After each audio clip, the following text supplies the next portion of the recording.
और जिस दिन मुसलमान एक हो गया, सड़कों पे निकल आया, उस दिन कोई माई का लाल पैदा नहीं हुआ। बहन का रोड़ा किसका तोड़वाएगा ये? लेकिन जितनी मेरी मस्जिदें उन्हें शहीद करी हैं, एक एक मस्जिद का बदला मेरी हिंदुस्तान की सरजमीन ले लेगी, मेरी हिंदुस्तान की सरजमीन ले लेगी। देखा कहाँ पे वो पहाड़ पे से गिरे थे सब लोग, मालूम है? हिंदू नहीं करते ये, योगी मोदी अमित शाह, ये जलील कुत्ते इंसान औरों को पहाड़ पे से उनकी बसें गिरवा देते हैं। ये अनर्थ कर रहा है, मुसलमानों का दिल दुखा रहा, ये जबरदस्ती आतंकवादी बनाना चाहता है। और जिस दिन मुसलमान एक हो गया, सड़कों पे निकल आया, उस दिन कोई माई का लाल पैदा नहीं हुआ। बहन का रोड़ा किसका तोड़वाएगा ये किसका तोड़वाएगा घर, जब खुद ही हम आ जाएंगे घर छोड़ के, सब कुछ कुर्बान करके। हमारे लिए कुछ भी नहीं है मस्जिद से ज्यादा। हिंदू मुस्लिम के दंगे भड़क गए हैं, वहाँ सर्वे चल रहा था, वो मस्जिद थी, उसमें बोला जा रहा है कि यहाँ पे पहले मंदिर हुआ करता था। क्या लगता है पुलिस के ऊपर जो पथराव हुआ है वो सोची समझी साजिश है, ये जबरदस्ती जब से राम मंदिर बना है तब से मस्जिदों को मंदिर बता करके ये चीजें चल रही है? नहीं, ये एक प्री प्लान साजिश है। हाँ। क्योंकि जब प्री इलेक्शंस हुए जिसमें 9 सीटें थी, 7 सीटें बीजेपी ले आई। हाँ।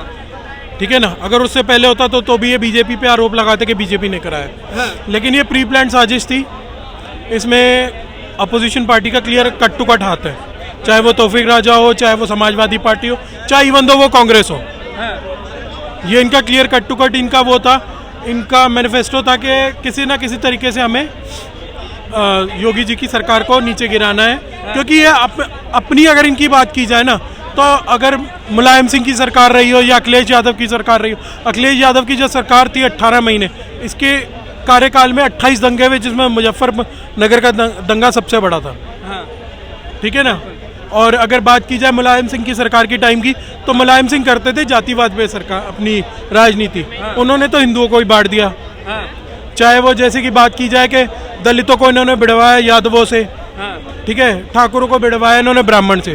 तो ये अपोजिशन की क्लियर कट टू कट साजिश है। और दूसरी चीज, जो वहाँ का सांसद है उसका बेटा सोहेल, वो भी इन्वॉल्व है। और अगर बात की जाए कांग्रेस के माननीय राहुल गांधी जी की, तो इन्होंने तो बाहर जाके ये तक कह दिया था कि सरदारों के हाथ में कड़ा नहीं होना चाहिए। तो ये क्लियर इनका वो दिखता है कि जो इनकी दादी ने करा वो अब ये करना चाह रहे हैं फिर से। ये इतिहास भूल रहे हैं। हाँ जी। तो जी आपको नहीं लगता है कि जब से राम मंदिर का मुद्दा छेड़ा है, तब से राम मंदिर बना है, जब से हर मस्जिद के ऊपर ये चीजें हो रही हैं कि ये पहले मंदिर हुआ करता था, अभी अजमेर शरीफ दरगाह पे भी बोलने जा रहा है, क्या लगता है आपको, ये सोची समझी साजिश नहीं लगती? यार एक चीज बताओ, अगर मैं बात करूं, जो ये मस्जिद की बात कर रहे हैं, अगर यहाँ मंदिर होता और ये मस्जिद की बात होती कि यहाँ मस्जिद थी पहले, फिर क्या होता? फिर आप मेरे को उसका जवाब दीजिए। दूसरी चीज, यार मंदिर तो बहुत टाइम पुराना था। ठीक है। ये जो कांड हुआ है ना, ये जब से बाबर, अकबर, हुमायूं, औरंगजेब आए, तब से ये हरकतें हुई हैं। औरंगजेब ने तो पंडितों को सवा मन जनेऊ तोल के वो सुबह खाना खाता था। औरंगजेब का इतिहास की बताया जाए तो। अच्छा। ठीक है ना। हमारे गुरुओं ने शहादत दी है ना, हमारे 9वें गुरु तेग बहादुर जी ने यहाँ अपना शहादत दी है गुरुद्वारा सीसगंज साहब में, हिंदू धर्म को बचाने के लिए। 10वें गुरु ने अपना सरपंच बार दिया, अपने पिताजी को बार दिया, अपनी माताजी को बार दिया। आप वो बार गए क्यों? कहीं ना कहीं तो यार ये लोग गलत थे, तभी हमारे गुरुओं ने कोई एक्शन उठाया। हमारे 10वें गुरु को एक चीज बताओ कि क्यों बनाने की खालसा पंथ की जरूरत पड़ी? क्यों? क्योंकि उन्होंने मजलूमों की रक्षा करने के लिए बनाया था। ठीक है ना। तो ये क्लियर कट टू कट है। चाहे अगर मैं बात करूं, ये तो बहुत पुरानी हिस्ट्री हो गई, लेकिन अगर मैं बात करूं 1947, 65, 71, उसके बाद 84, यार क्लियर दिखता है कि ये सरकार सिर्फ करती है लड़वाने के लिए। यार एक चीज बताओ कि इनको मिलता क्या? इनको सिर्फ अपनी पॉकेट भरनी है, दैट्स इट। तो आप ये बताइए मुझे, जिस तरीके से हर मस्जिद को ये बोल दिया जाता है कि यहाँ मंदिर था, तो एक एक करके सारी मस्जिदों में अगर इस तरह करेंगे तो प्यार तो सारा खत्म हो जाएगा। ये तो फिर हिंदू मुस्लिम साफ दिखाई दे रहा है। और वहीं पे क्यों हो रहा है जहाँ बीजेपी की सरकार है? यार ऐसा नहीं है। अगर जहाँ, अच्छा एक चीज बताओ, अगर यहीं मान लो जहाँ बीजेपी की सरकार नहीं है और अगर वहाँ मंदिर की वो पुष्टि होती है तो फिर क्या कहेंगे आप उसे?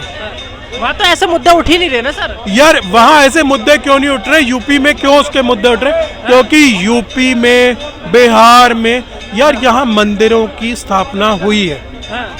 तो कल को अगर दिल्ली में बीजेपी की सरकार आती है फिर यहाँ भी यही मुद्दे उठाए जाएंगे? यार यहाँ क्यों मुद्दा उठाएगा? अगर जहाँ जो जिस जगह, अगर मान लो, अगर फॉर एग्जांपल अगर मैं बात करूँ इस जगह की, ये चांदनी चौक का एरिया है, ठीक है, लाल किले के सामने। मान लो अगर ये आज एनडीएमसी की जगह ना होकर गुरुद्वारे की जगह होती तो हम गुरुद्वारे की जगह ना लेते? लेते ना। बस वही चीज है। तो क्या एक एक करके सारी मस्जिदों को तोड़ा जाएगा और मंदिर बनाया जाएगा? यार ऐसा नहीं है कि हर मस्जिद तोड़ी जाएगी और हर मस्जिद के आगे, हर मस्जिद की जगह मंदिर बनेगा, ऐसा नहीं है। जहाँ जो चीज है वो उस चीज को मिलनी चाहिए। अगर किसी जगह फॉर एग्जाम्पल अगर कुछ भी नहीं है और अगर वहाँ मस्जिद के वो बोलते हैं तो वहाँ मस्जिद भी बननी चाहिए। और अगर मान लो यह प्रूव नहीं होता कि यहाँ मंदिर नहीं है, मस्जिद है, तो सरकार उसका मुआवजा देके अच्छा मस्जिद बनाए, और वो सरकार करेगी। ऐसे तो तोड़ेगा ही क्यों? मतलब क्या, उसको क्या हक है योगी को? योगी उस जमाने का है। आज मस्जिद आज टूटेगी, आज सारी मस्जिदें तोड़ दो, सारी मस्जिदें तोड़ दो और हमें दे दो जहर, जितना मुसलमान है। या फिर योगी अगर मर्द का बच्चा है, ठीक है, तो सारे मुसलमानों को मार दे, सारे मुसलमानों को एक ही बार जहर दे दे, खत्म ही कर दे। नहीं, यही बोलूंगी। वो टकला योगी, उससे कहना मेरा नाम परवीन है, आजा मुझे ढूंढ ले, मैं अभी बच्चों के उसमें फंसी हुई हूँ, तू जेल कर दे, मार डाल। लेकिन जितनी मेरी मस्जिदें उनने शहीद करी हैं, एक एक मस्जिद का बदला मेरी हिंदुस्तान की सरजमीन ले लेगी, मेरी हिंदुस्तान की सरजमीन ले लेगी। कोई बादशाह, कोई हुकूमत नहीं लेगी, मेरी हिंदुस्तान की जमीन ही ले लेगी उससे। अभी उसने देखा कहाँ पे वो पहाड़ पे से गिरे थे सब लोग, मालूम है? हिंदू नहीं करते ये योगी, मोदी, अमित शाह, ये जलील कुत्ते इंसान औरों को पहाड़ पे से उनकी बसें गिरवा देते हैं। कभी नहीं कोई जाते हैं, जब तीर्थ यात्रा पे जाते हैं, कितने लोग जाते हैं, कभी बसें गिरी, कभी पहाड़ के नीचे कोई घुसा नहीं घुसा। ये अनर्थ कर रहा है, मुसलमानों का दिल दुखा रहा, ये जबरदस्ती आतंकवादी बनाना चाहता है। और जिस दिन मुसलमान एक हो गया, सड़कों पे निकल आया, उस दिन कोई माई का लाल पैदा नहीं हुआ। बहन का लोड़ा किसका तोड़वाएगा? ये किसका तोड़वाएगा घर? जब खुद ही हम आ जाएंगे घर छोड़ के, सब कुछ कुर्बान करके। हमारे लिए कुछ भी नहीं है मस्जिद से ज्यादा, और मेरे नबी से ज्यादा कुछ भी नहीं है। ये नकाब उकाब हम अपने अल्लाह के लिए, रसूल को खुश करने के लिए नहीं ओढ़ते हैं। ये अल्लाह ने फरमाया है, जो उसने फरमा दिया उस पे चल रहे हम। तो अल्लाह का घर मस्जिद का इनने जब तोड़ा है ना, इसका दिल नहीं कांपा। गुरुद्वारे को आंख उठा के तो देखो, काट देंगे नाड़, वो लोग कहते हैं और वो लोग हमारी तरफ से बोलते हैं। लेकिन हम लोग मालूम है क्या, चूड़ी पहने बैठे हैं घरों में। हर सरदार की मैं बात सुनती हूँ पंजाब भाई की, कि मुसलमान बोलते ही नहीं, और जिस दिन बोलेगा तो बहुत बुरा बोलेगा। बताइए क्या सही कह रही हैं? हाँ बिल्कुल, मैं अपने लिए बिल्कुल सही कह रही हूँ। मुझे औरों से कोई मतलब नहीं, नहीं किसी मुसलमान से, नहीं किसी हिंदू से, नहीं किसी पंजाबी, नहीं किसी ईसाई। जो मेरा दिल दुख रहा है मैं वो बोल रही हूँ। मैं किसी के धर्म को बुरा नहीं कह सकती, उसको क्या हक है मेरी मस्जिदें शहीद कराने का? बताओ आप, कौन सी मस्जिद? बाबरी मस्जिद तोड़ दी, मंदिर बना लिया, चूड़ी पहन ली, ठीक है। अब बताओ, अब यहाँ पर बताओ, अब इन्होंने क्या करा था? आज की है वो मस्जिद, लाखों बरसों जाने कितने साल पुरानी मस्जिद है वो, आज की है। बाबर आज मरा है क्या? सब बाबर शिवलिंग दबा गया है ना। तू कितना साल पुराना है? 100 साल भी तो नहीं है। 100 साल पुराने की शिवलिंग निकाल ना, 100 साल पुरानी शिवलिंग निकाल, 100 साल पुरानी, 50 साल पुरानी शिवलिंग निकाल, तब तू मस्जिद तोड़वा, है ना। तू तोड़वा रहा है करोड़ों साल पहली, है ना, तो वहाँ तो कुछ ना कुछ निकलेगा, उसका तू जिम्मेदार है? बताओ, उसका जिम्मेदार है। चलिए मान लेते हैं अगर कोई पिटीशन डालता है कोर्ट के अंदर और ये क्लेम करता है कि यहाँ पहले मंदिर हुआ करता था, तो कोर्ट को इतनी जल्दी क्या थी कि सुबह 10 बजे पिटीशन डलती है, 3 बजे टीम भी भेज दी जाती है सर्वे की, और टीम सर्वे कर भी लेती है एक बार।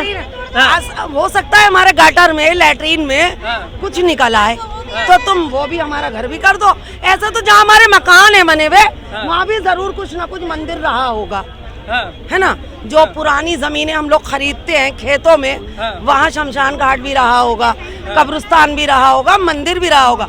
तो ये वो मकान भी सब तोड़वा दे एक तरफ से। पूरे मैं इसका एक हिंदुस्तान चीज को। का जवाब देना चाहूंगा। भोपाल में ईदगाह हिल्स एक जगह है, ठीक है, वहाँ गुरुद्वारा है, ईदगाह हिल्स गुरुद्वारा है। वो ईदगाह हिल्स गुरुद्वारे के जो पूरा ईदगाह हिल्स जगह है ना, वो नवाब पटौदी की जगह है। सैफ अली खान बाइज्जत वो कोर्ट से जगह जीत चुका था, ठीक है। लेकिन सैफ अली खान का ये कहना है कि जो जहां रह रहा है उसको वहां रहने दो, ठीक है। ये जो कह रही है ना, मैं इनकी बात का जवाब दिया मैंने, ठीक है। अगर ये इतनी बड़ी बात कर रही हैं तो ये कहाँ जा रही हैं? अब इनको बुलाओ, मैं जवाब देता हूँ इनको।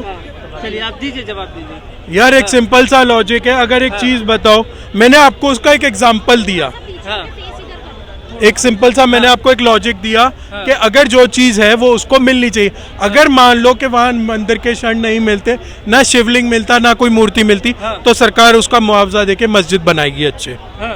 अगर वो चीज वहाँ मिलती है तो उसको मिलनी चाहिए कानूनन तौर पे। हम कौन सा वहाँ राइट करके ले रहे हैं। दूसरी चीज जो आपने एक चीज बोली, सर्वे की टीम इसलिए मॉर्निंग में गई थी कि कल को दंगा ना बढ़ के, लेकिन वो कुदरती दंगा प्री प्लान था।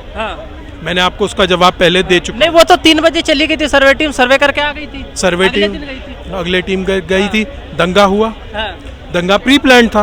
मैंने आपको उसका जस्टिफाई आंसर दिया। अगर मैं गलत हूँ तो हो सकता है कि कुछ लोग मेरी बात से सहमत करें, कुछ मेरी बात से अगेंस्ट भी जा सकते हैं, क्योंकि भगवान ने ये 5 उंगलियां एक बराबर नहीं दी। अगर ये 5 उंगलियां एक बराबर होती तो ये मुट्ठी नहीं बनती और एक का नहीं बनता, ठीक है। ये कुदरत का नियम है। ऐसे अगर ये बात करके गई, ऐसे तो हमारे गुरुओं ने शहादत दी है। अगर मैं बात करूं इस लाल किले की, लाल किले पे 11 बार सिख धर्म ने इसको जीता है, तो आज लाल किला हमारा होना चाहिए। महाराजा रंजीत सिंह से लेकर सरदार जस्सा सिंह आहलूवालिया, सरदार बघेल सिंह, सबने इस लाल किले को जीता है जब औरंगजेब यहाँ राज करता था। तो आज लाल किला कानूनी तौर पे हमारा सिख धर्म का होना चाहिए। हमने तो नहीं मांगा आज तक। जहां तक महाराजा रंजीत सिंह ने ऑक्यूपाइड करके रखा था ना, अफगानिस्तान तक हमारे सिख धर्म ने ऑक्यूपाई करके जीता हुआ है। हमने तो नहीं आज तक मांगा। क्यों हमें मांगने की जरूरत नहीं है? भगवान ने हमारे को 2 हाथ दिए, किर्त कमाओ, वर्ण छको, नाम जपो। ये 3 चीजें हमारे गुरुओं ने सिखाई है, तो हम उन 3 चीजों पे डिपेंडेंट है।